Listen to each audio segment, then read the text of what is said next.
अनुरोध है, कृपया हमें संबोधित कर कृतार्थ करें।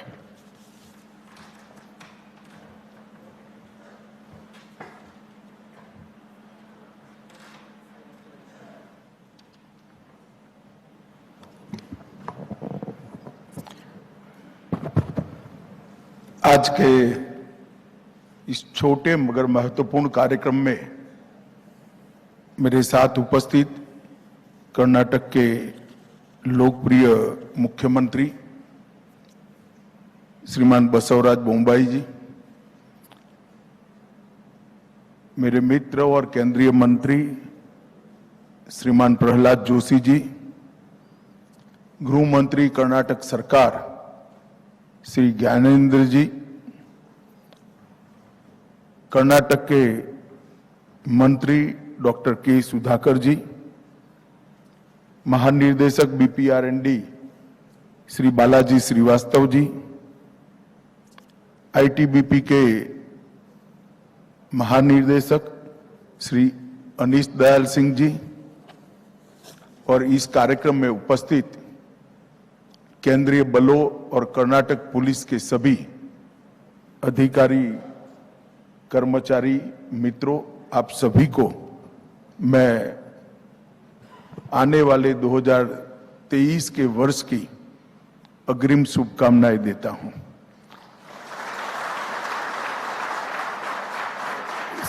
सबसे पहले तो मैं मेरी ही मिसअंडरस्टैंडिंग के कारण थोड़ा आने में देरी हो गया है, इसलिए मैं आप सबसे क्षमा प्रार्थी हूं। मेरी ऑफिस ने मुझे ब्रीफ करने के बावजूद भी बेंगलुरु से यहाँ के अंतर के बारे में आकलन लगाने में मेरा तो वो लोग बार बार याद कराते रहे, मगर मुझे लगा अभी 10 मिनट में पहुंचना है तो थोड़ा देरी हो गया, इसलिए मैं क्षमा प्रार्थी हूं। आज इस छोटे से कार्यक्रम से दो अच्छी शुरुआत होने जा रही है। एक सीडीआईटी के बेंगलुरु में स्थापना और दूसरा केंद्र में नरेंद्र मोदी सरकार का जो हाउसिंग सेटिस्फेक्शन रेशियो और पुलिस बलों के कार्य करने की सुविधाओं को ज्यादा सुगम बनाने का अभिगम है, उसमें एक और कड़ी जोड़ने का कार्यक्रम है। सबसे पहले यहां बीपीआरएनडी से जुड़े केंद्रीय गुप्तचर प्रशिक्षण संस्थान बेंगलुरु का आज एक भूमि पूजन हुआ, इसकी एक शुरुआत हो रही है। मैं मुख्यमंत्री जी का बहुत बहुत धन्यवाद करना चाहूंगा कि उन्होंने बेंगलुरु के इतने नजदीक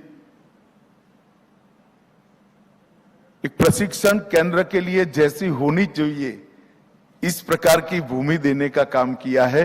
इससे हमारे काम में आने वाले दिनों में बहुत सरलता होगी, क्योंकि मैं निश्चित रूप से मानता हूं कि प्रशिक्षण केंद्र थोड़ा कट ऑफ होना चाहिए, थोड़ा रूखा सूखा होना चाहिए, और उन्होंने इसीलिए एक पहाड़ी को चुनकर हमें दे दिया है। तो वो ये भूमि प्रशिक्षण केंद्र के लिए सच अर्थ में बहुत उपयुक्त है। मित्रों, बीपीआरएनडी देश की police in general, police institution को बहुत बल देने वाली संस्था है, मगर दुर्भाग्य से बीपीआरएनडी के काम को जितनी तवज्जो मिलनी चाहिए थी उसके हिसाब से बहुत कम तवज्जो दी गई है, और बीपीआरएनडी को जितना यश मिलना चाहिए था उसमें भी बहुत कम यश मिला है, क्योंकि ये समाज सतत बदलने की प्रकृति रखता है। 25-50 साल में समाज की सोच, समाज का स्वरूप, समाज के लक्ष्य और समाज का रास्ता ये सभी बदल जाते हैं। और जब पुलिस इस बदलाव के बारे में नहीं सोचती है तो वो धीरे धीरे इरिलेवेंट हो जाती है। अगर ये बदलाव को महसूस करना है, समझना है और बदलाव के अनुरूप अपने आप को बदलना है तो इसके लिए अनुसंधान बहुत जरूरी है। ये अनुसंधान का काम समग्र देश की पुलिस और केंद्रीय सशस्त्र बलों के लिए करने की जिम्मेदारी बीपीआरएनडी की। शुरू में बालाजी श्रीवास्तव को थोड़ा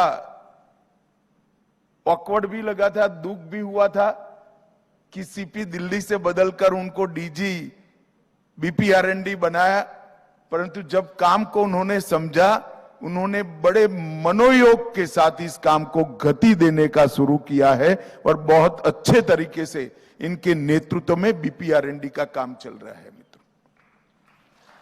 और मैं मानता हूं कि पुलिस की प्रणालीगत और प्रक्रियात्मक सुधार होना ये निरंतर प्रक्रिया होनी चाहिए, सतत चलने वाली प्रक्रिया होनी चाहिए। रिसर्च के परिणामों के आधार पर, रिसर्च के रिजल्ट पर स्ट्रेटेजी बनाना, अनुसंधान के परिणामों के आधार पर रणनीति बनाना, यह भी बहुत महत्वपूर्ण होता है। संस्थानों के बीच में सहयोग खड़ा करना, संगोष्ठियों का नया सिलसिला शुरू करना और बेस्ट प्रैक्टिस और चैलेंजेस के एक्सचेंज के माध्यम से सभी पुलिस बलों को परिपूर्ण बनाना, यह भी बहुत जरूरी है। और भारत जैसे प्रदेश में ये बहुत महत्वपूर्ण है क्योंकि हमारे यहां लॉ एंड ऑर्डर को स्टेट का सब्जेक्ट बनाया गया है, वो उचित ही किया है। इतने बड़े विशाल देश में सांस्कृतिक विविधताएं, क्रिमिनल्स के कल्चर में भी बहुत सारी विविधताएं हैं क्योंकि वो संस्कृति के साथ ही अल्टीमेटली जुड़ी हुई होती है, और अलग अलग प्रकार के चैलेंजेस।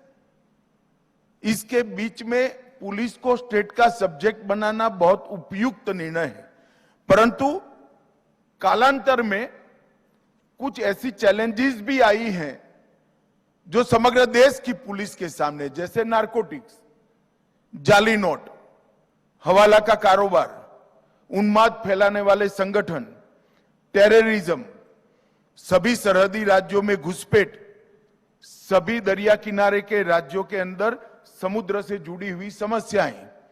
अब इस सब के बीच में अगर सामंजस्य बैठाना है तो बीपीआरएनडी के माध्यम से सबके बीच में संवाद, संगोष्ठी और सहकार, डायलॉग और कोऑपरेशन जब तक नहीं होता है, हम इस चैलेंजेस का सामना नहीं कर सकते।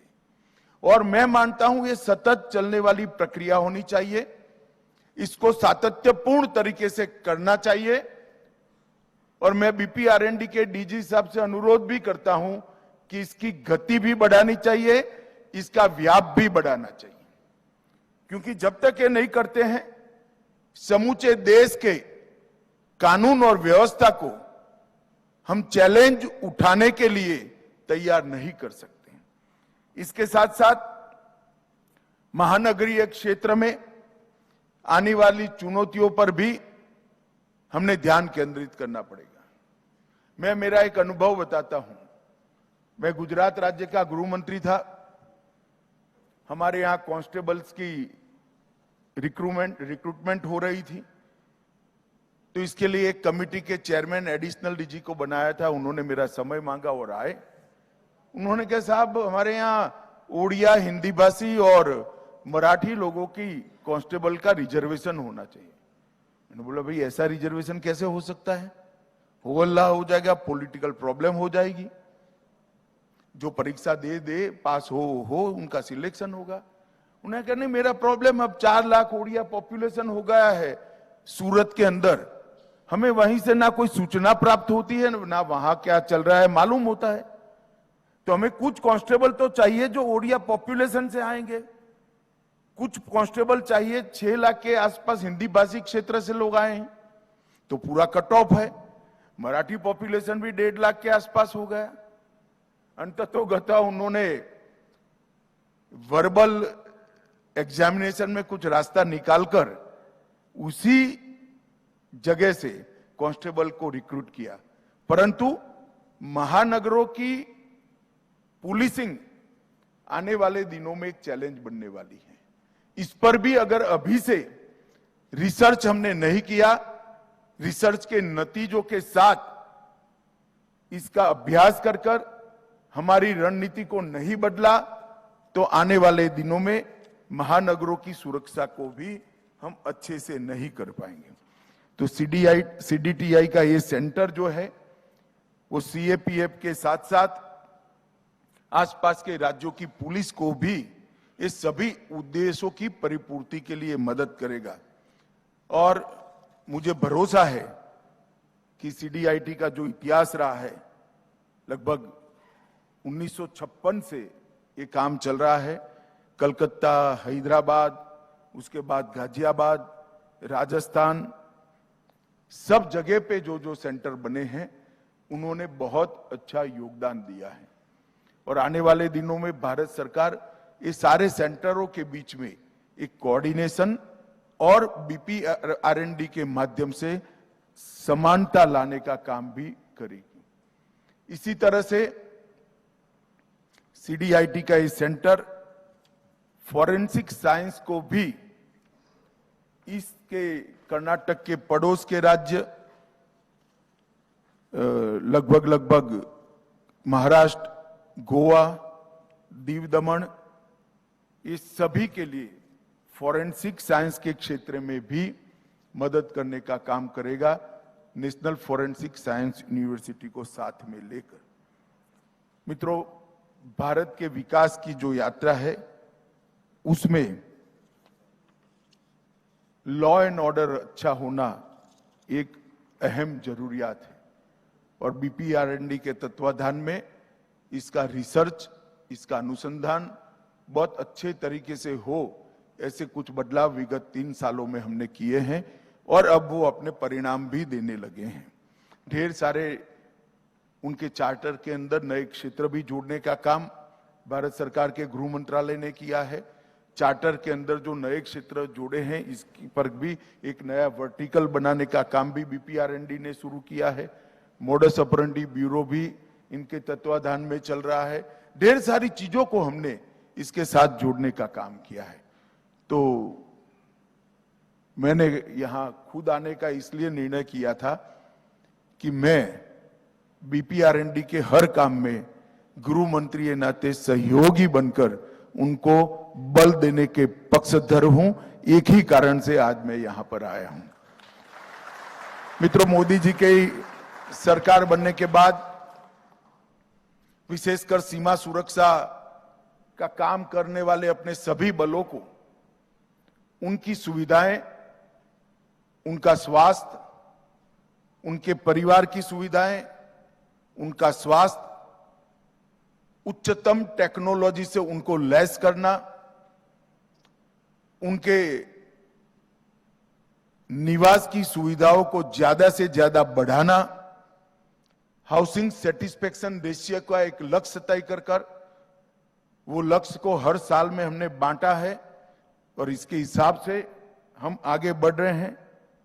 और आज आईटीबीपी के विभिन्न आवासीय भवन का यहां पर उद्घाटन और शिलान्यास हो रहा है।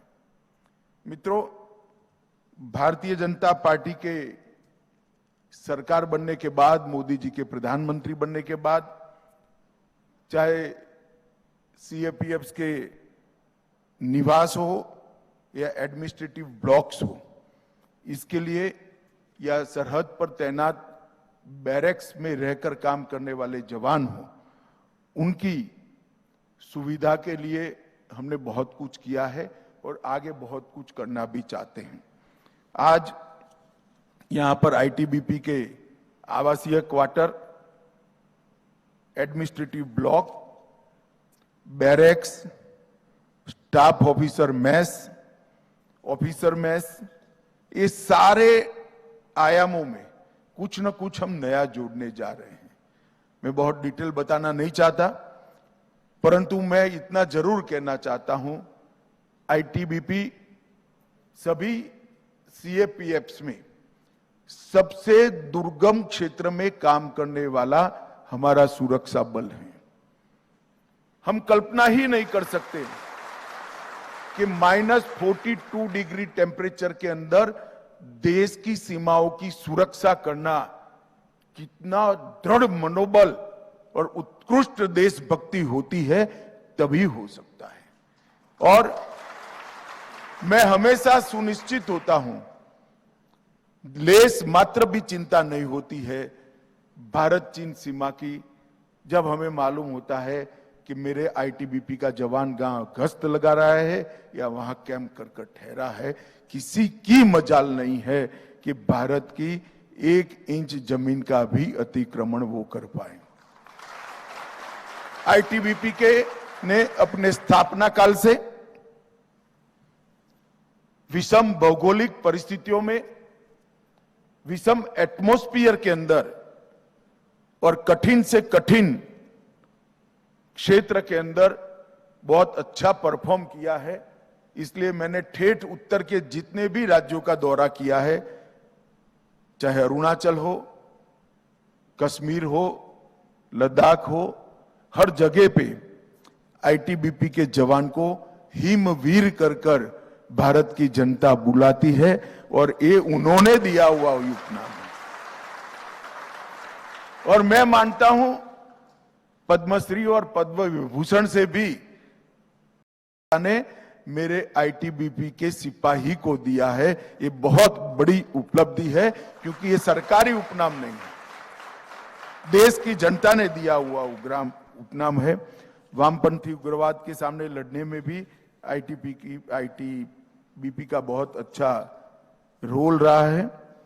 मित्रों, आज फिर से मैं एक बार कहूंगा, बीपीआरएनडी के माध्यम से प्रॉब्लम का आइडेंटिफिकेशन, प्रॉब्लम के ऊपर रिसर्च, इसके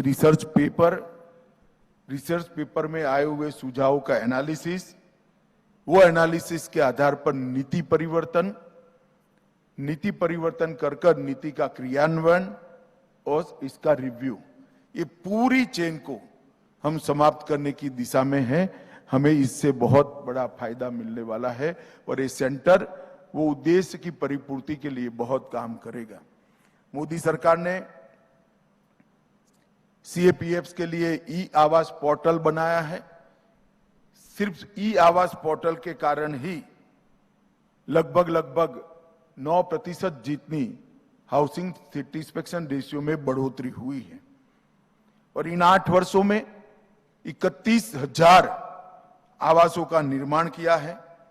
17,000 से ज्यादा आवास निर्माणाधीन है और 15,000 से ज्यादा आवास प्रक्रियागत इस बजट के अंदर हम अप्रूव करेंगे, जिससे मालूम पड़ता है कि हमारा हाउसिंग सेटिस्फेक्शन रेशियो ये सब आवास बनने के बाद 31,000, 17,000 और 15,000 ये समाप्त होने के बाद हाउसिंग सेटिस्फेक्शन रेशियो केंद्रीय सुरक्षा बलों का 60% से ऊपर चला जाएगा। वो मेरे लिए कम से कम देश के गृह मंत्री नाते बहुत संतुष्टि का विषय है और बहुत मन से इस काम को मोदी जी आशीर्वाद दे रहे हैं। हमारे जवानों की और उनके परिवारजनों की स्वास्थ्य की सुविधाओं को और मजबूत करने के लिए आयुष्मान सीएपीएफ योजना लेकर हम आए हैं। लगभग 35 लाख कार्ड वितरित किए गए हैं। अब किसी को कोई डॉक्यूमेंट्स के लिए कहीं अप्रूवल लेना या कोई जरूरत नहीं है। कार्ड स्वैप कर आप आपका इलाज करा सकते हैं और ऑटोमेटिकली इसकी अकाउंटिंग सिस्टम हो जाती है। और इसके कारण बहुत सारे अस्पताल भी बढ़ गए हैं।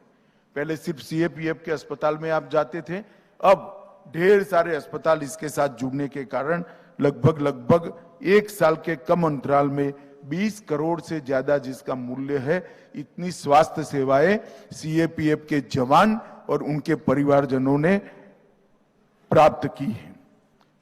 एक और प्रॉब्लम को भी हम एड्रेस करने जा रहे हैं। जो जवान मुझे सरहद पर से देख रहे हैं उनको आनंद होगा कि आपको सरहद पर से कम 100 दिन आपके परिवार के साथ या तो हेडक्वार्टर पर रहना का मौका मिले। इस प्रकार का ड्यूटी रोस्टर भी हम बना रहे हैं, जिससे आने वाले दिनों में आपका तनाव काफी कम होगा।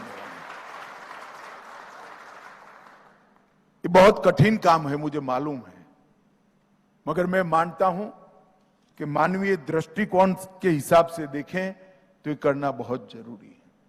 इसलिए आईटीबीपी के जो जवान मुझे ऑनलाइन सुन रहे हैं, वो सभी जवानों को मैं आश्वस्त करना चाहता हूं, चुनाव में जाने से पहले हम आपका 100 दिन आपके परिवार के साथ या तो आपके हेडक्वार्टर पर आप रह पाए, इस प्रकार की सुविधा सुनिश्चित करेंगे। आप भरोसा कर सकते हो। मित्रों, सीएपीएफ के कर्मचारियों के कल्याण के लिए नरेंद्र मोदी सरकार सदैव समर्पित भी है और सजग भी है। और मैं आज फिर से एक बार दोनों डीजीपी को बहुत बहुत शुभकामनाएं देता हूं। हमारे डीजीपी आईटीबीपी भी यहां उपस्थित है और श्री बालाजी श्रीवास्तव भी यहां पर उपस्थित है।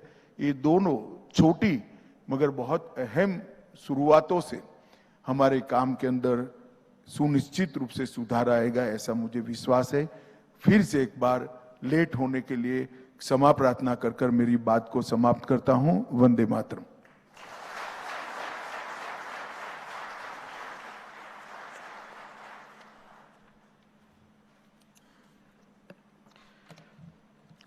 मान्यवर, आपके उद्बोधन के लिए हार्दिक धन्यवाद। मैं श्री अनीश दयाल सिंह, डीजी आईटीबीपी से अनुरोध करूंगा कि वह मुख्य अतिथि माननीय केंद्रीय गृह एवं सहकारिता मंत्री श्री अमित शाह जी से आईटीबीपी के आवासीय एवं प्रशासनिक भवनों का वर्चुअल अनावरण करने का आग्रह करें।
नमस्कार महोदय, आज हमें बहुत खुशी हो रही है कि अब हम क्षेत्रीय मुख्यालय बेंगलुरु कैंप परिसर में बने सरकारी आवासों में रह सकते हैं।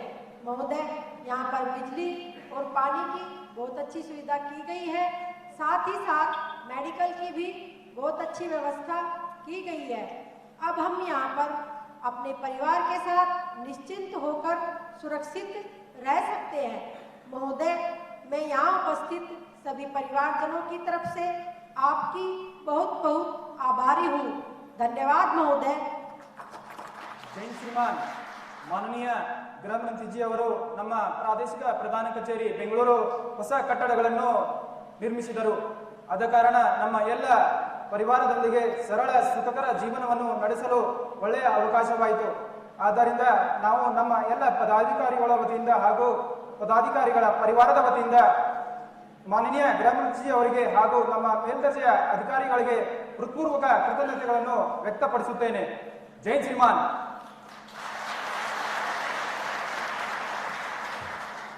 आपका बहुत बहुत धन्यवाद।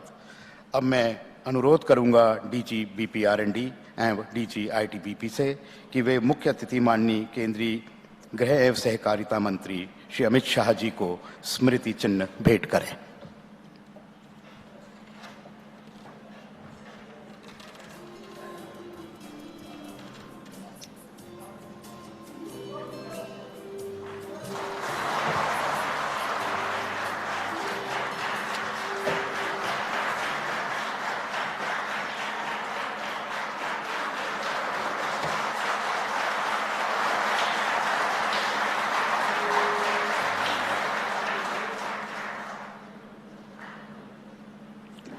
धन्यवाद महोदय। श्री अनीश दयाल सिंह डीजी आईटीबीपी से आग्रह है कि वह धन्यवाद प्रस्ताव ज्ञापित करें।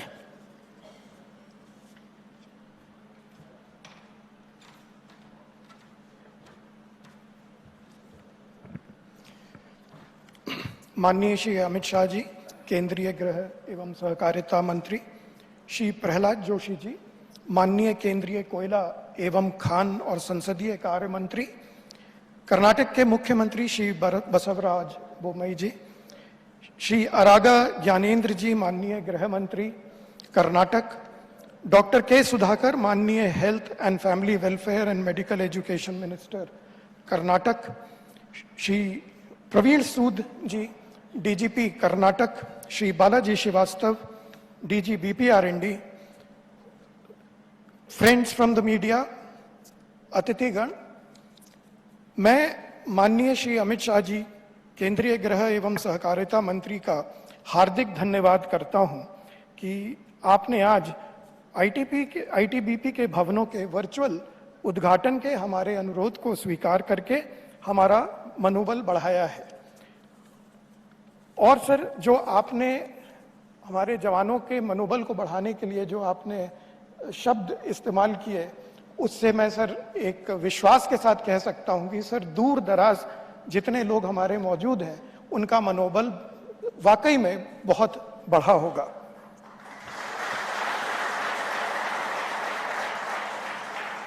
मैं माननीय केंद्रीय कोयला एवं खान और संसदीय कार्य मंत्री जी, कर्नाटक के माननीय मुख्यमंत्री जी और कर्नाटक के माननीय गृह मंत्री जी और कर्नाटक के माननीय स्वास्थ्य एवं परिवार कल्याण मंत्री जी का भी हार्दिक आभार प्रकट करता हूं, जिन्होंने आज इस कार्यक्रम में पधारकर हमें अनुग्रहित किया है।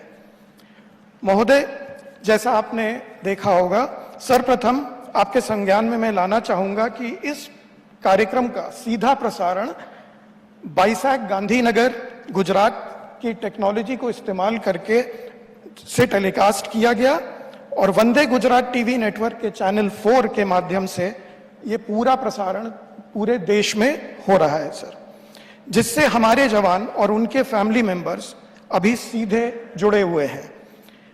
आईटीबीपी की लद्दाख से लेकर अरुणाचल प्रदेश की 32 बॉर्डर बटालियंस की सभी बॉर्डर आउटपोस्ट, छत्तीसगढ़ के सभी कंपनी ऑपरेटिंग बेसिस और देश भर में बल के अन्य डिप्लॉयमेंट स्थलों पर हजारों जवान इस लाइव प्रोग्राम को देख रहे हैं।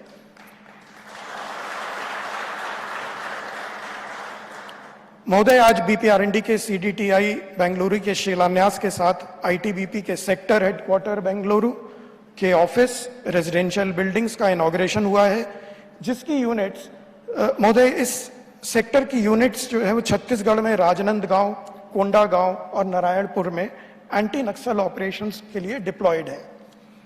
इसी संबंध में मैं यह भी बताना चाहूंगा महोदय कि नक्सलवाद के खिलाफ आपके नेतृत्व एवं निर्देशन में हाल ही में छत्तीसगढ़ राज्य के अबूझमाड़ एरिया में, जहां पहुंच लगभग असंभव समझी जाती थी, आईटीबीपी की एक टुकड़ी छत्तीसगढ़ राज्य पुलिस के साथ मिलकर इतिहास में पहली बार डोंडरी बेड़ा नारायणपुर में एक परमानेंट पुलिस पोस्ट इस्टेब्लिश करके अबूझमाड़ के अंदर पहला कदम रखा है। इस कदम से अब नक्सलियों के आखिरी गढ़ पर भी गहरा घात लगा है। महोदय, आईटीबीपी कर्नाटक में 2 स्थानों पर स्थापित किया गया है, सुंदराहल्ली, जिसका सर हमने अभी उद्घाटन किया, और बेलगावी। यह एक अति महत्वपूर्ण पहल है महोदय क्योंकि इन कैंप से आईटीबीपी के जवानों को सेवा काल के दौरान अपने गृह राज्यों में पोस्टिंग का लाभ मिलेगा, जिसके लिए बल का परिवार की ओर से मैं आपका आभार प्रकट करता हूं। सर, आईटीबीपी में जो हमारी मेन दिक्कत आती है कि इन साउथ के प्रदेशों से लोगों की ज्वाइनिंग कम होती है, और उसका मेन कारण यह है कि हमारी पोस्टिंग्स इधर कम होती हैं। तो उस संदर्भ में सर इससे हमारा बहुत लाभ होने वाला है।